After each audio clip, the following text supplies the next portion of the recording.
Hey, salut à tous. Alors aujourd'hui je suis Falaise des Vaches Noires pour chercher des fossiles. Alors là ce que je vais chercher, parce que bon il y a plein de fossiles que j'ai déjà, hein, je vais pas ramasser des greffes et autres, mais je vais chercher les ammonites en pyrite si j'en trouve, et sinon je vais chercher surtout des blocs avec des fossiles à préparer, genre des bivalves, gastropodes ou des ammonites, hein, je sais pas, mais je vais trouver des blocs à préparer parce que j'aime bien. C'est souvent les sédiments Falaise des Vaches Noires sont assez faciles à préparer, et donc je trouve ça, moi j'aime bien préparer des fossiles des falaises.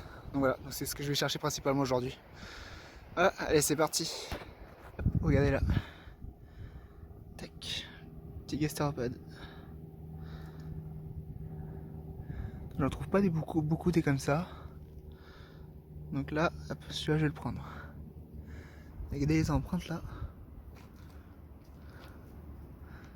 Ah ça c'est peut-être des empreintes de galeries, mais comme ça en état, vu comment c'est usé, c'est difficile à dire. Mais voilà, on voit pas mal de. C'est assez régulier, donc ça c'est peut-être une des empreintes. Voilà, peut-être des galeries d'animaux, alors après crustacés ou autres, je sais pas, je pourrais pas vous dire précisément, mais voilà. Regardez, hop, un petit gastéropode. Ça je le prends parce que je voudrais faire observer un truc dessus, c'est peut-être des traces de prédation. Je vais voir si on peut en observer, c'est pas sûr, mais j'ai l'impression d'en voir des fois sur certaines. Donc on va voir ça. Regardez ce que j'ai trouvé. Une ammonite là. Bon après je vais essayer de la dégager, mais je peux pas pouvoir tirer peut-être grand chose, hein. Elle a l'air assez abîmée. Mais ce qui est intéressant, regardez, il y a un morceau de bois du maritime, donc du marin, avec du continental. Voilà, donc ça c'est du morceau de bois flotté qui s'est retrouvé dans la mer, hein. C'est pas l'ammonite qui est allée sur terre. Donc voilà, c'est plutôt intéressant. Et là, hop, une autre petite ammonite. Un peu abîmée, mais quand même pas mal. Et là, vous avez encore un autre gros morceau de bois. Toujours du fossile, hein, évidemment. Et regardez là, vous voyez, on voit les couches qui apparaissent. Alors ça, je crois pas que c'était visible avant. Mais maintenant c'est visible. Donc ça veut dire apparemment c'est un peu dégagé là. Et on voit les couches apparaître. Ce qui est plutôt pas mal. Regardez là. Et ben ça c'est un fossile d'oursin. Un tout petit fossile d'oursin. C'est incroyable. Je pensais que c'était un oursin actuel. Mais au final non, c'est bien un fossile. J'appuie dessus, j'arrive pas à le casser, donc c'est bien un fossile. C'est plutôt pas mal. Allez hop. Regardez là. Là vous devez y avoir une ammonite. Qui doit être assez énorme. Je pense, hein, avec les traces que je vois, ça fait penser à une ammonite. Et vous voyez la taille. Si je vous mets mon pied à côté, vous avez une idée. Voilà. Bon, maintenant, il reste pas grand chose, hein. Voilà. Et voilà. Bon, moi j'en ai plein des griffés, je vais pas le ramasser. Mais voilà, si quelqu'un qui passe et qui veut un gros griffé, là, il y en aura un. Voilà. Puis regardez là. Là, il y en a un autre. Hop là. Et voilà. Là, vous avez un autre griffé. Regardez là. Il n'y a que des griffés. On en trouve partout là aussi. C'est assez étonnant. La quantité de griffés dans cette zone, regardez, hop. Regardez la concentration de griffés ici. En fait, je crois que c'est, si je dis pas de bêtises, les marnes ont bien été dégagées ici cette année. L'année précédente, je sais pas, mais cette année, oui. Et là, on voit vachement bien toutes les griffées. Par contre, les ammonites, là, j'avoue que je trouve pas grand chose. Regardez là. Là, vous avez une ammonite. Enfin, une petite ammonite quand même. Petite découverte, une moule. Donc ça c'est une espèce assez commune. On en trouve assez régulièrement à Villers, au Falaise des Vaches Noires.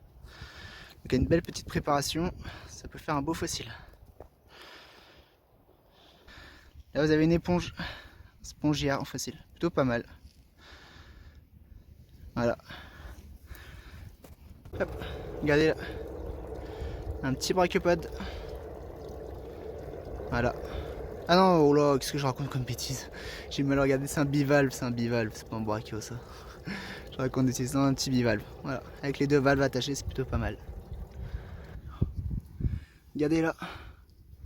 Des beaux bivalves. Il y en a un autre là. Là c'est un beau bloc. Et ça va être pas mal. Vous avez une ammonite. Malheureusement elle n'est pas entière. C'est dommage parce qu'elle est vachement belle. Le pyrite est vachement beau, bien brillant, mais incomplète. Donc bon, ça m'intéresse pas, je vais la laisser là. Si quelqu'un d'autre a envie de le ramasser. Regardez là. Alors là, vous avez un fossile. Bon, je pense, hein, je suis pas sûr, mais ça ressemble. Vous avez un nautile ici. On voit bien ici, là on voit les lignes de suture, qui sont des lignes de suture simples. Hein. Et donc là, c'est probablement un gros morceau de nautile. Alors, je suis pas sûr, vu la conservation du fossile, ça ressemble. C'est très mal conservé, mais ça ressemble. Et vu la forme générale, regardez, ça fait bien penser à un nautile. Voilà. Bon, vu la taille et la conservation, vous imaginez bien que moi je vais pas l'emmener. Hein. Mais voilà, vous avez, vous pouvez, comme quoi, à Villars-sur-Mer, vous avez quand même des gros fossiles avec ce nautile qui a une bonne taille. Hein. Là, vous avez encore une autre moule. Alors, je vais essayer de la récupérer. Pas facile. Voilà, j'ai réussi à le sortir. Et voilà, donc il a l'air complet. Il n'y a plus qu'à le préparer pour le mettre en valeur. Et puis voilà. Regardez là, hop. C'est une ammonite. Bon, vachement abîmée, hein, mais c'est dommage parce que sinon c'était une belle, un beau spécimen. Voilà.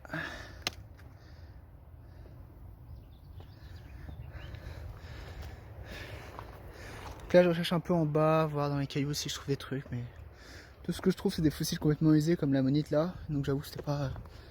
C'est pour ça que j'ai tendance plus à regarder vraiment sur les bords de falaise, sur les marnes qui sont tombées, parce que là je trouve des fossiles qui sont pas trop abîmés. Contrairement ici où on a des fossiles, mais la plupart du temps c'est complètement usé. Bivalve, un peu bien encrassé, donc peut-être mieux ferrer là. Je pense qu'il est incomplet là, ça a l'air d'être incomplet, mais voilà.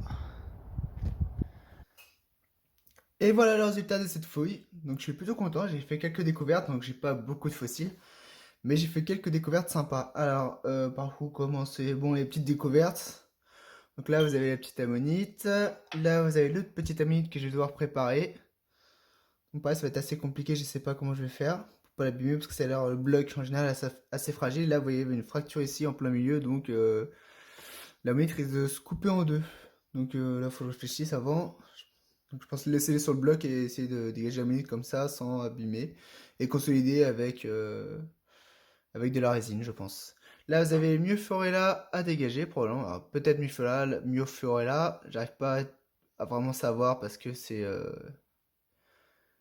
bah il faut le dégager quoi pour bien voir les détails du bivalve. Là vous avez un spongiaire. J'aime beaucoup ces spongiaires là en fait, c'est pour ça que souvent j'en ramasse pas beaucoup hein, mais de temps en temps j'en ramasse parce que j'aime bien cette forme. Donc, comme ça sur le pied c'est plutôt sympa. Vous avez les petits gastéropodes que j'aime bien.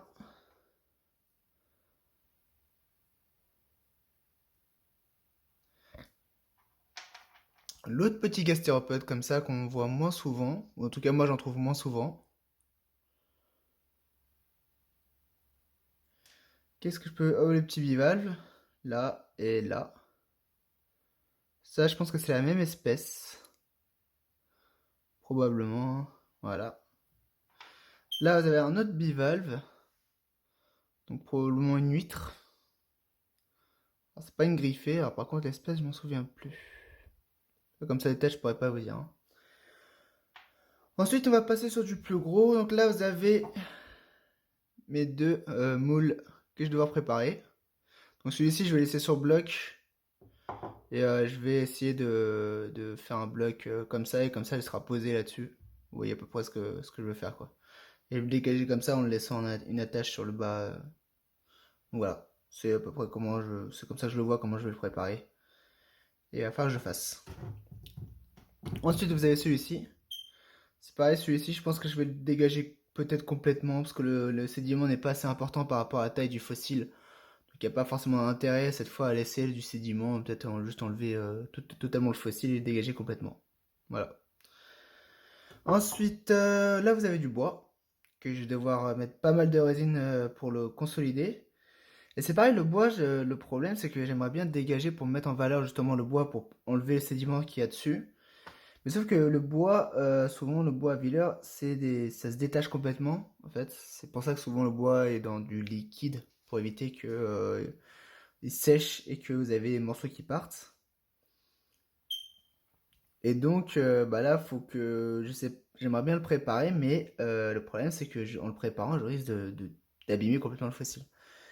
Donc ça, c'est un souci. Il faut que je réfléchisse à comment je vais faire, parce que là, je voudrais bien enlever les petites couches là, essayer de mettre plus en valeur le morceau de bois. Mais c'est difficile. Et après mettre une bonne couche de résine pour bien consolider et éviter qu'il se parte en morceaux, quoi. Et là vous avez l'autre morceau de bois avec l'ammonite dessus. Alors c'est pareil, celui-là ça va être très compliqué. Alors l'ammonite m'a l'air déjà assez compliqué à préparer parce que elle a déjà pas mal abîmé. Ça clairement je prépare pas au percuteur. Peut-être la sableuse. La sableuse ça pourrait être une solution. Mais c'est pareil, j'ai un peu peur que la sableuse soit trop puissante par rapport à la monite pour pouvoir préparer. Mais c'est peut-être une solution. Faut que j'évite tout ce qui est liquide, donc la potasse, l'acide ou autre. Sur ça, ça va risquer de l'abîmer. Et notamment, pourquoi tout ce qui est liquide? Parce que j'ai une morceau de bois avec. Et donc déjà celui-là, il commence déjà à partir en morceaux. Si je prépare avec du liquide, c'est foutu. Donc la sableuse, peut-être que je vais utiliser la sableuse. Même pour le bois, je vais essayer d'utiliser la sableuse pour essayer. Pour voir ce que ça donne. Donc j'ai quelques morceaux de bois de Villa qui sont moins beaux et que je vais peut-être tester là-dessus pour voir, hein. Parce que là, il faut une technique où l'impact n'est pas assez puissante pour faire détacher les morceaux et qui permette quand même de préparer. Donc la sableuse, ça peut être une alternative qui soit... Parce que sinon j'aurais préparé la potasse, hein. Mais le problème c'est que je dois pas mouiller parce qu'il y a le morceau de bois et si je mouille ça, j'ai peur que ça parte complètement en morceaux après. Je sais pas comment ça peut réagir mais je préfère éviter de mouiller. Pareil pour la monite. Donc, gratter légèrement et après sableuse. Et enfin, on a ma plus belle découverte de ce jour. Hop là! Ce fossile, un beau bivalve. Et vous avez un deuxième ici, qui sera préparé. Et ça, c'est une belle découverte parce que en fait, ces bivalves-là, souvent, on les a pas entiers. Ouais, vu la taille, vous voyez la taille que ça fait, hein, j'ai ma main. Donc là, on est sur plusieurs centimètres, un bon 10 centimètres, même peut-être plus, même peut-être 15 centimètres, je dirais. Et donc ces bivalves, souvent, vous avez qu'un morceau. Vous avez juste ça, ou vous avez ça. Et souvent, c'est très difficile d'en trouver des complets comme ça. Moi, il n'est pas complet, parce que je pense qu'il en manque peut-être des petits morceaux ici. Mais il est quasiment complet. Et c'est très difficile d'en trouver, en fait. Et là, l'avantage, c'est que j'ai même pas quasiment... Là, je dois même pas le préparer, quoi. Peut-être essayer d'enlever les sédiments ici. Peut-être mettre un peu plus en valeur ici. Mais en vrai, en tout cas, celui-là, j'y touche quasiment pas. Par contre, j'en ai un autre ici. Donc là, j'en avais un petit, mais je vais le dégager, je pense. Quoique, je sais même pas si je... Ouais, en vrai, c'est difficile, parce que celui-là, peut-être qu'il est aussi complet. J'arrive pas à voir comment c'est fait, en fait. Mais là, vous en avez un autre très grand qui est peut-être complet. Je dis bien peut-être, parce que on voit pas derrière, là, on voit pas ce que... Il y a trop de sédiments, donc je peux pas prédire la taille du fossile, si c'est un fossile complet ou pas, mais il y a forte chance que si celui-ci est complet, celui-ci est peut-être complet aussi. Bon, le problème c'est celui-là, je sais pas si c'est un morceau, il est complet. Mais comme il croise l'autre, là ça va être. Je vais peut-être dégager celui-là doucement pour voir comment ça a commencé au niveau des deux bivalves. Là, voir c'est comment. Est-ce que celui-là est incomplet ou c'est celui-là qui est incomplet. Je vais voir, je sais pas. Mais par contre, celui-là, le problème c'est que je pourrais pas le préparer parce qu'au final, il y a celui-là qui est juste en dessous. Et celui-là, je vais pas y toucher. Par contre, un truc qu'on peut voir ici sur ce fossile, c'est que là, vous avez quelques petites fractures. Donc c'est pas, ça traverse pas tout le bloc, hein, mais voilà quoi. Donc ça, c'est le genre de truc, faut le préparer tout doucement. Je vais pas y aller au marteau au burin, hein, clairement, sinon là, ça risque de couper la monite plutôt la monite, la bivalve en deux là, hop, et je risque de complètement l'abîmer. Sachant qu'ici, oh, j'ai du mal. Sachant ici que la coquille est déjà un peu abîmée et fracturée, hein, c'est pas, ils sont des petits morceaux qui sont détachés, mais qui restent en place, donc ça va. Mais ça risque justement de sauter si vous êtes préparé doucement. Donc celui-là, peut-être essayer au percuteur. Le sédiment, je sais que c'est très... Vous voyez, même avec un ongle, j'arrive à l'abîmer. Donc au percuteur, ça va préparer assez facilement. En y allant doucement, je pense qu'il n'y aura pas de souci. Voilà. Donc ça, c'est un bloc que je vais devoir préparer. Mais je suis vachement content de cette découverte. Parce que des fossiles aussi complètes que ça, c'est la première fois que j'en ai. D'ailleurs, ça m'étonne que personne ne l'ait récupéré parce que au final, il était bien posé sur la plage, quoi. Mais je pense qu'en fait, le bloc était très gros. Vous voyez, ça pèse plus d'1 kilo, je pense, facile. Et les gens n'étaient pas forcément avaient assez de courage pour emmener le bloc parce qu'il était assez loin, donc il fallait le porter. Mais ayant l'habitude de porter des sacs assez lourds parce que je ramène tout un tas de fossiles, des fois de minéraux, on va dire que c'est pas ça qui allait me faire peur. Par contre, j'ai un peu mal au dos maintenant, c'est vrai. Mais voilà. Donc voilà, vous avez ici quelques belles découvertes. Je suis plutôt content. Ça fait ouais, c'est depuis le confinement que je suis pas allé à Villars-sur-Mer. Là, j'étais plutôt à Houlgate d'ailleurs, aux falaises des Vaches Noires. Donc j'ai fait quelques découvertes sympas. Donc voilà. J'espère que cette vidéo vous aura plu. Si vous avez aimé, n'hésitez pas à vous abonner. Et je vous dis à plus pour d'autres vidéos.